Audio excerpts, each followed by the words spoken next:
क्या एग्जांपल में दिया हुआ है? ठीक है, so you have been given a system like this. This is the body of mass 4m and यहाँ पे एक पुली दिया हुआ है. This mass is 2m, this mass is m. अच्छा, चिपका हुआ है क्या? ऐसे कुछ है.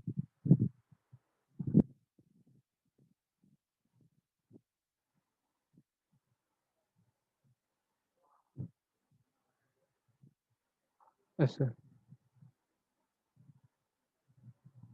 So this is the system which is given and an external force F is applied on this 4m mass. So you have to find out the value of F such that this block A and block B, ये B है, ये A है, this will remain at rest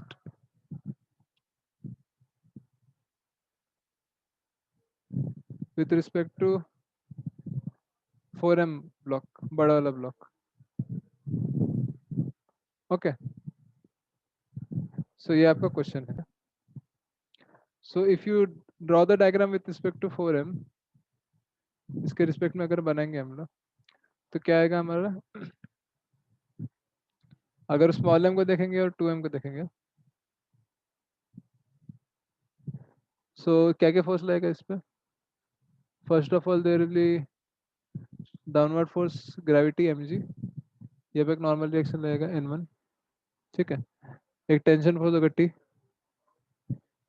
ठीक है, and ये 2m मास है, इस पे नीचे लगेगा 2mg ग्रेविटेशनल फोर्स, ऊपर लगेगा टेंशन T, एंड यहाँ पे एक नॉर्मल फोर्स लगेगा n डैश, बिकॉज यहाँ पे कांटेक्ट है दोनों का.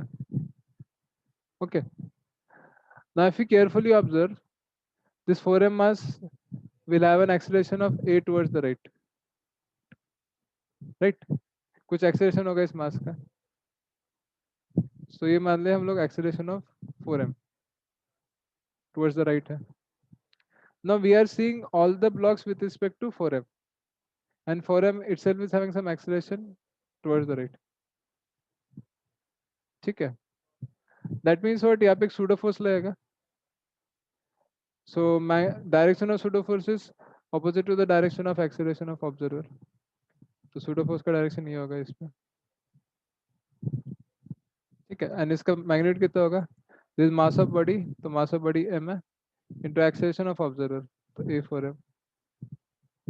ठीक है, similarly for this block if you see, so again pseudo force का डायरेक्शन ये होगा एंड इसका मैग्नीट्यूड होगा 2m इंटू a4m. यहाँ तक क्लियर है सबको? Yes, sir.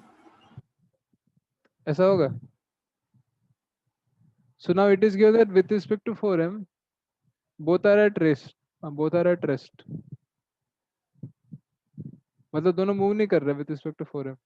सो अगर ये रेस्ट पे है तो हम लोग यहाँ पे न्यूटन्स लॉ लगाएंगे. So will get n1 equals to mg, t equals to m into a4m, and यहाँ पे लगाएंगे तो will get n dash equals to 2m into a4m and t equals to 2mg. तो निकालना क्या है इसमें? मैग्नीट्यूड ऑफ f निकालना है. सो t इक्वल टू दिस, तो हमारा ये दोनों को कंबाइन करेंगे तो एक्सेलरेशन आ गया, कितना आ जाएगा? 2g आ गया. So acceleration of 4m you are getting as 2g, and this is the acceleration. So अभी इस पूरे सिस्टम को देखेंगे तो एक फोर्स लग रहा है F, एंड ये पूरा का पूरा सिस्टम सेम एक्सेलरेशन से मूव कर रहा है towards the right which is 2g. तो इसका टोटल मास कितना है? 4m plus 10 7m है.